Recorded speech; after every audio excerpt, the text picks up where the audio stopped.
इंद्रियाणि पराण्याहु रिंद्रियेभ्यः परम मनः मनसस्तु परा बुद्धिर यो बुद्धेः परतस्तु सः एवं बुद्धेः परम बुद्ध्वा संस्तभ्यात् मानमात्मनः जहि शत्रुं महाबाहो काम रूपम दुरासदम।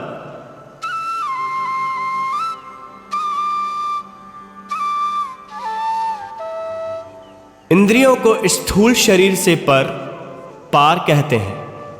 इंद्रियों से पर मन है, मन से भी पर बुद्धि है, और जो बुद्धि से भी पर है वह काम है। इस तरह बुद्धि से पर काम को जानकर अपनी आत्मा द्वारा अपने आप को वश में करके, हे महाबाहो, तू इस काम रूप दुर्जय शत्रु को मार डाल।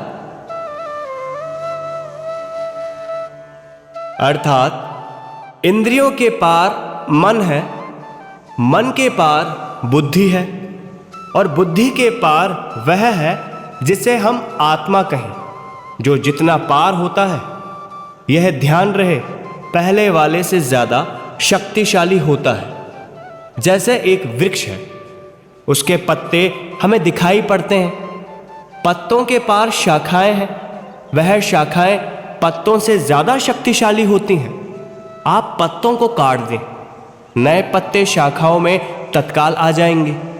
आप शाखा को काट दें तो नई शाखा आनी बहुत मुश्किल हो जाएगी। शाखा पत्तों से शक्तिशाली है।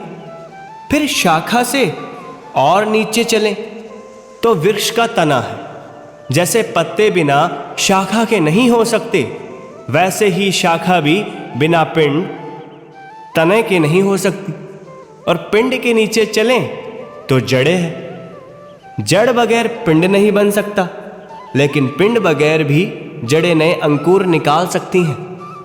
जो जितना पार है वह उतना शक्तिशाली है, जो जितना आगे है वह उतना कमजोर है, जो पीछे है वह उतना ही शक्तिशाली है।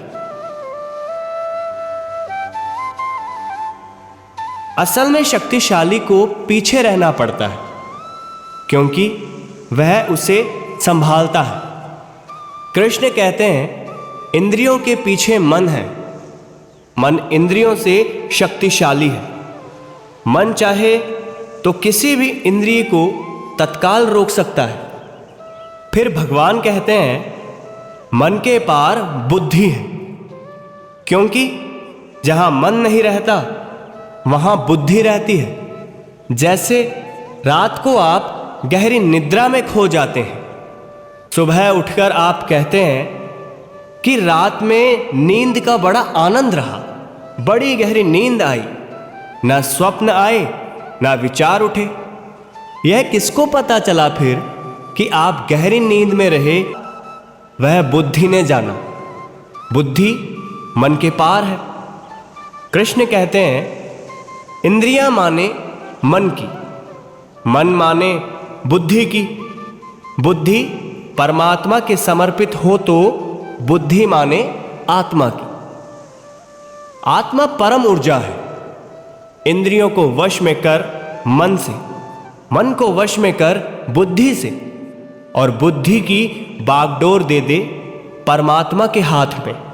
फिर काम रूप शत्रु से तू बाहर हो जाएगा। इंद्रियां आदत के अनुसार चलती हैं। जैसे आपको नहाना है तो आप अपने आप उठेंगे, पैर पलंग से नीचे रखेंगे और बाथरूम के भीतर जाएंगे, नहाकर वापस आ जाएंगे।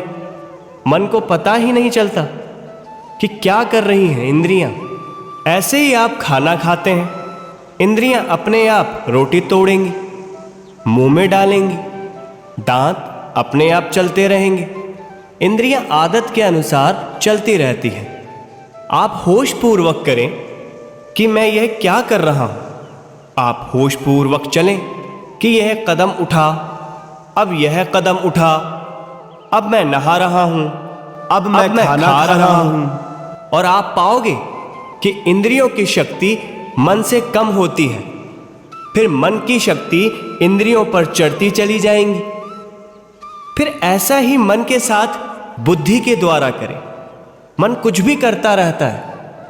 सच तो यह है, आप करने देते हो, कभी बुद्धि को बीच में लाते ही नहीं जब तक मन उलझ नहीं जाए। एक आदमी बैठा है अपनी कार में, वह ना जाने क्या क्या सोचता रहता है। कभी सोचते सोचते मंत्री बन जाता है, कभी दूल्हा बन जाता है, कभी कुछ। गाड़ी चल रही है, गियर अपने आप बदले जा रहे हैं, स्टीयरिंग हाथ में लिए, सिगरेट मुंह में दबी है, आप चले जा रहे हैं, एकदम एक्सीडेंट होने की हालत आ जाती है, तब मन एकदम बंद हो जाता है और अचानक बुद्धि आ जाती है।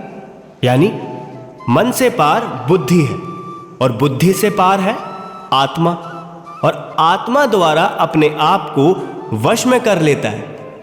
वह कामना से पार हो जाता है, अर्थात वह परम को प्राप्त हो जाता है। जय श्री कृष्ण।